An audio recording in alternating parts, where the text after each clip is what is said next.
안녕하세요 여러분, 지아입니다. 제가 최근에 이사를 해서 이렇게 테라스에서 한번 찍어보려고 합니다. 제가 캐나다 1년차 영상으로 다시 돌아왔습니다. 바로 한번 이어서 가볼게요.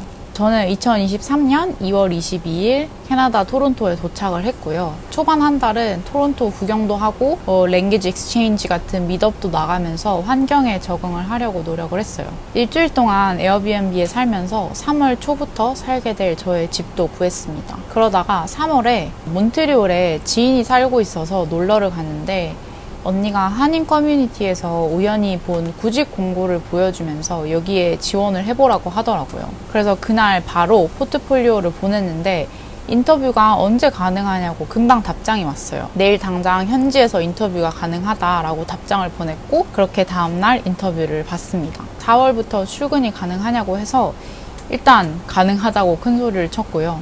회사는 현지 회사인데 한국인 직원분이 계셔서 커뮤니티에 올린 구직 공고를 언니가 본 거였거든요. 근데 이렇게 운 좋게 붙어 놓고도 고민이 정말 많이 됐어요. 얼떨결에 붙은 회사여서 약간 어안이 벙벙했거든요.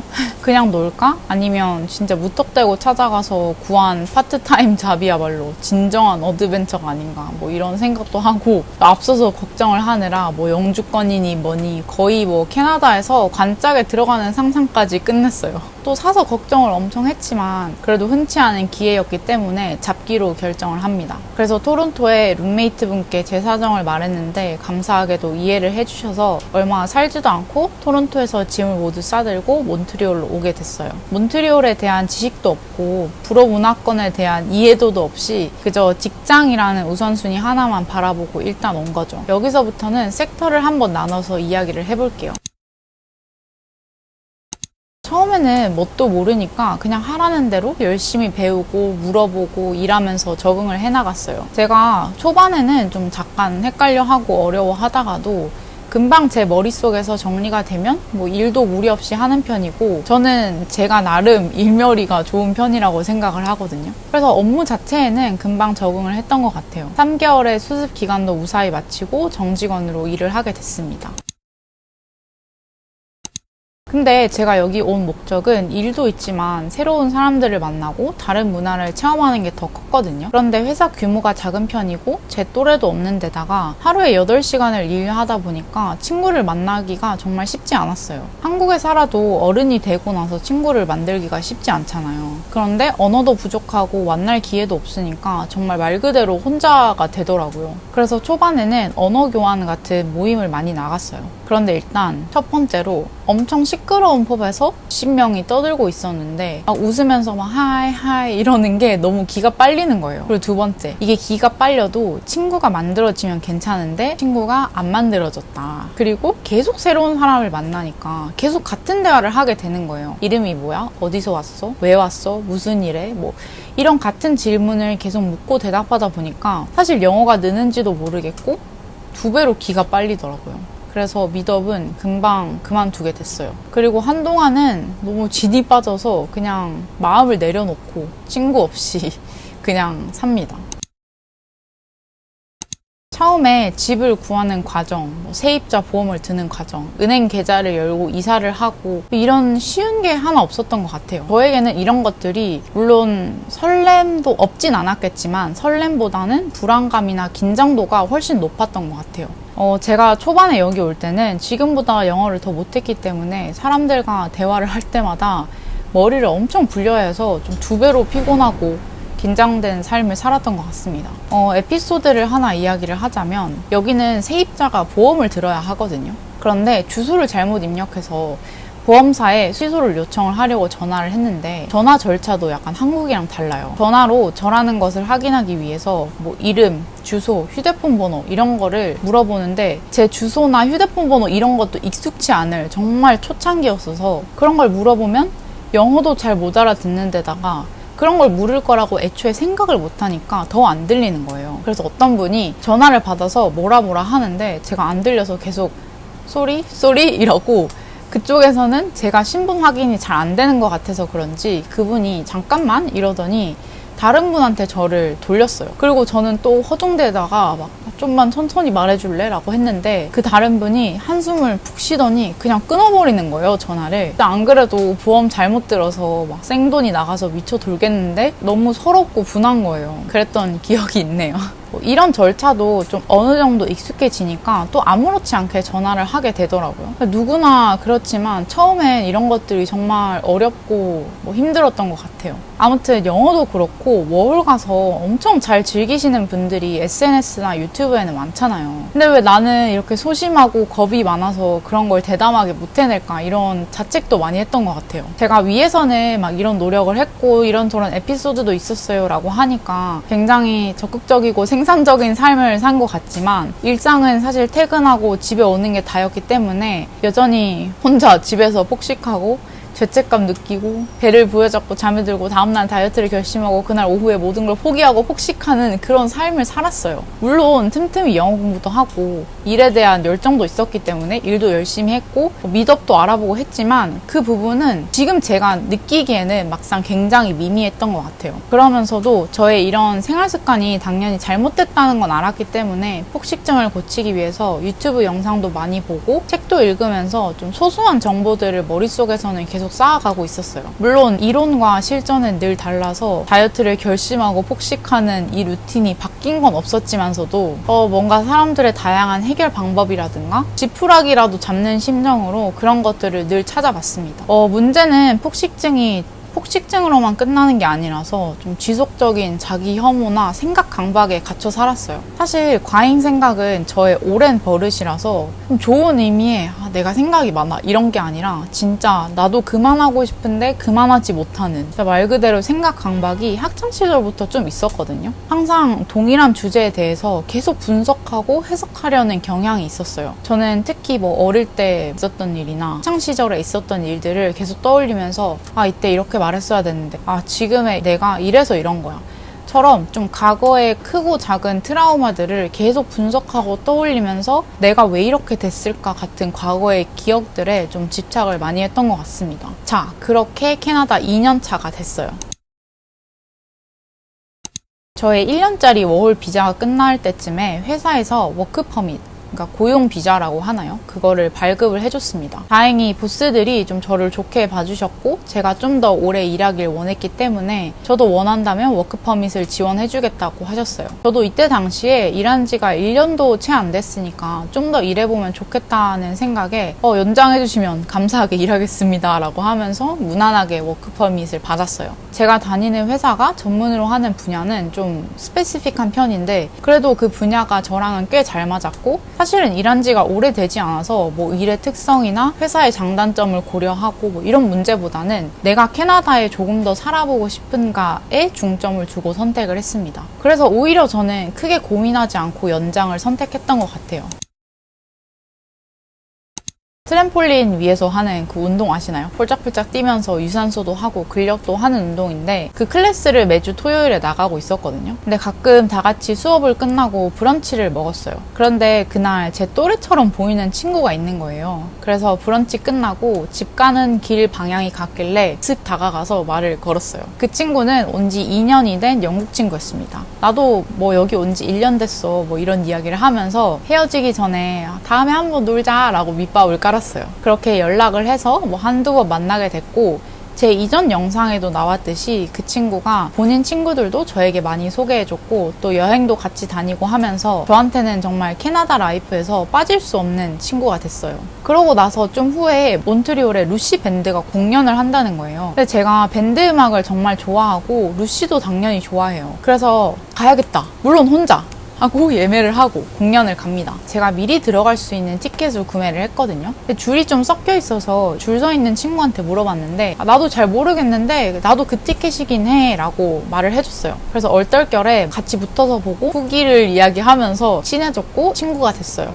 특히 제가 너무 사랑하는 트라블랑이라는 작은 도시 출신의 친구라 덕분에 이제 퀘벡 주를 정말 열심히 탐방해볼 수 있었던 것 같아요. 최근에는 로드트립도 다녀왔습니다. 저한테 캐나다에서 친구를 만드는 일은 초등학생 때 친구를 사귀는 느낌이랑 비슷했던 것 같아요. 눈치도 좀 보고 어색하지만 뭐 다음에 같이 놀래? 이런 말도 하고 서툰 사회생활을 새로 시작하는 그런 느낌이었어요. 사실 저에게 마냥 좋은 기분은 아니었던 게 저는 꽤나 사람도 잘 사귀는 편이고 저의 인간관계나 소셜 라이프에 의심을 해본 적이 없는데 여기 와서는 저에게는 너무 기본적인 것들이 안 되니까 좀 흔들리는 순간이 많았던 것 같아요. 어느 정도까지는 친해지다가도 그 이상을 넘어가는 게 참 어렵더라고요. 그리고 초반에는 이런 일도 많았어요. 예를 들어서 친구와 A와 B에 대해서 이야기를 해요. 근데 제가 A에 대해서 말하고 싶거나 A라는 의견을 가지고 있는데 영어는 잘 안 되고 이야기는 이어가고 싶을 때 그냥 B라고 말하는 경우도 많았어요. 근데 이런 것들이 쌓이니까 진짜 나의 모습은 이런 게 아닌데 라는 생각이 들고 정체성이 흔들릴 때도 있더라고요. 그러니까 물론 안 되는 영어라도 벌레벌레 끝까지 말해볼 수는 있지만 여러 명이서 모여서 얘기를 하고 있는데 잘 얘기를 하다가 어버버 한다거나 그 되게 어색한 침묵을 아시나요? 영어가 안 될 때 생기는 그거를 되게 견디기가 힘들었던 것 같아요. 아무튼 뭐 그런 와중에도 이렇게 소규모의 친구들을 만들게 됐습니다. 2년차 초중반에 저의 폭식증이 좀 극에 달했습니다. 낮에 다이어트를 결심하고 저녁에 폭식하고 배를 부여잡으면서 기상하는 게 저의 이 지옥의 루틴이었어요. 혹시 폭식증 웹툰 아시나요? 밑에 링크를 달아둘 테니까 혹시 궁금하신 분들은 보셔도 좋을 것 같습니다. 제가 정말 똑같았거든요. 녹차 진하게 마시는 것까지 너무 똑같아서 저를 보고 그린 줄 알았어요. 그림체마저 비참하고 우울해서 웹툰을 보는 내내 마음이 불편하거든요. 저의 이 당시 썰을 풀자면 회사에 출근했는데 출근하자마자 도넛이 너무 먹고 싶은 거예요. 저도 알죠. 이게 되게 비정상적이고 그런 식욕이라는 걸 아는데 참지 못하는 거예요. 그냥 한 개 사와서 먹었으면 아무도 이상하게 안 볼 텐데 그냥 혼자서 왠지 막 우적우적 도넛을 먹는 모습이 동료들에게 보이기엔 왠지 창피해서 제가 어떤 선택을 했냐면요. 도넛을 사서 화장실에 가서 먹었습니다. 저는 이때 제가 정말 잊혀지지가 않아요. 그 장면이 너무 생생하게 제 기억에 남아있어요. 제 자신이 막 너무 비참하고 싫은데 그 와중에 계속 도넛을 막 입에 넣고 있는 게 약간 제 자신이 뭔가 너무 무서울 정도? 그러고는 아무렇지 않게 자리에 다시 가서 왜 먹었지? 막 후회하고 도넛 때문에 더부룩해져서 점심도 제대로 못 챙기고 그러다 보니 그날 식사 패턴도 무너지고 심지어 몇 시간 뒤에 그 도넛이 막 무슨 맛이었는지 기억도 안 날 정도로 막 우겨 넣었구나 이런 걸 깨닫게 되죠. 근데 어느 날 회사에서 작은 파티를 하게 돼요. 옷을 단정하게 차려입고 새로운 사람들을 만났어야 했는데 저는 그 파티가 너무 가기가 싫은 거예요. 차려입을 옷도 없을 뿐더러 오랜만에 보는 사람들도 있는데 나보고 살쪘다고 하면 어떡하지? 라는 생각 때문에 가기가 두려웠어요. 당연히 그날 저에게 그런 말을 한 사람은 아무도 없었습니다. 그런 주제조차도 이야기한 적이 없을 뿐더러 오랜만에 차려입고 온 모습이 너무 좋다면서 너 멋져 보인다 이런 칭찬만 들었거든요. 별일 없이 파티를 마치고 집에 가는 길에 또 도넛 가게에 들려서 도넛을 사서 집에 왔어요. 파티에서 양껏 먹어서 배가 부른데도 또 먹고 있는 제가 순간적으로 너무 지긋지긋하더라고요. 그냥 이 폭식증이 너무 지긋지긋하다는 생각이 들었어요. 정말 새삼스럽게. 그리고 이제는 진짜 차리고 뭐고 그냥 폭식증을 그만두고 싶다라는 생각이 퍼뜩 들더라고요. 그러니까 살이 갑자기 논외가 돼버린 거예요. 저는 제가 이렇게 살의 강박을 가지고 있는지 몰랐어요. 그러니까 살이고 뭐고 이 폭식증이라는 걸 고치고 싶은 거예요. 그러니까 이게 참 별게 아닌 것 같은데 이 생각을 한 기점으로 다이어트의 어떤 가혹함이나 뭔가 무용성 이런 것에 대해서 깨닫게 되고 또 그 이후로 다이어트 결심은 안 하게 돼요. 체중도 안 쟀어요. 체중계를 갖다 버렸거든요. 이때 그리고 직간접 식사라는 걸 접하게 되면서 한글, 영어 버전 책도 모두 사서 읽고 관련된 영상도 정말 많이 찾아보고 했어요. 반복해서 읽으면서 요약해서 적어 놓기도 했습니다. 이게 직간접 식사라고 하면 감정을 느끼면서 식사를 해라 이런 식사법이라고 생각하시는 분들도 많을 텐데 물론 이런 것도 맞지만 제가 느끼기엔 생각보다 실험이나 이론, 증거에 기반한 내용이라 그 당시 저에게는 식사 습관이나 심리에 대한 지식을 쌓는데 도움이 많이 됐어요. 그리고 직간접 식사나 탈다이어트 영상 위주로 많이 찾아봤습니다. 다이어트를 내려놓고 나서 폭식증은 훨씬 덜해졌거든요. 폭식의 빈도가 일주일에 3번 정도로 줄긴 했지만 거의 5, 6년에 걸친 이 너무 오래된 폭식 습관 때문에 폭식이 나쁘고 싫으면서도 그 쾌락을 끊지 못하는 저를 발견하게 됐어요. 저는 이때까지도 단순히 습관이나 사고회로의 문제 때문에 계속 폭식을 한다고 생각을 했고, 그래서 앞서 말한 식사법이나 건강 자체에 대한 정보를 많이 습득을 했어요. 제가 1년차에서 말했던 생각 강박이 2년차에도 계속 지속이 됐습니다. 주제도 동일했고요. 장면들이 계속 반복되고, 내가 이래서 이런 성격을 갖게 됐다. 내가 이런 걸 자꾸 겪다 보니까 이런 성격이 됐다. 이때는 내가 이렇게 말했어야 됐는데. 이런 생각을 계속 했습니다. 이게 그만두고 싶어도 제 의지로 조절이 안 되는 거예요. 근데 이게 부정적인 생각인데다가 계속 후회하고 절망하는 게 버릇이 되다 보니까 제 일상의 태도 자체도 굉장히 신경질적이고, 안 그래도 원래 사람이 예민한 편인데 정말 예민해져요. 제가 어떤 표현을 썼냐면 머리를 열어서 뇌를 표백제에 팍팍 씻어서 다시 넣고 싶다는 생각을 할 정도였거든요.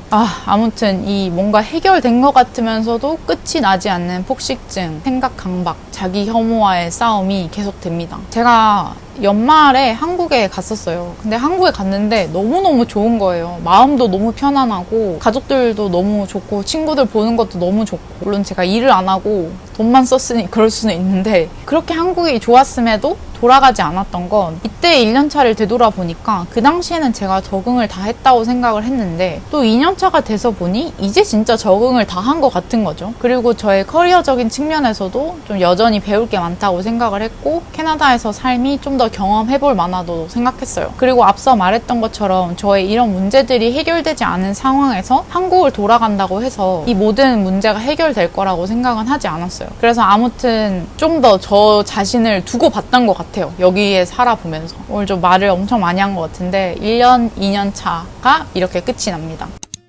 다음 영상에서는 2년차 말에서 3년차 그리고 지금까지 한번 이야기를 해볼게요. 그러면 오늘 영상도 시청해주셔서 감사하고 다음 영상에서 만나요. 안녕.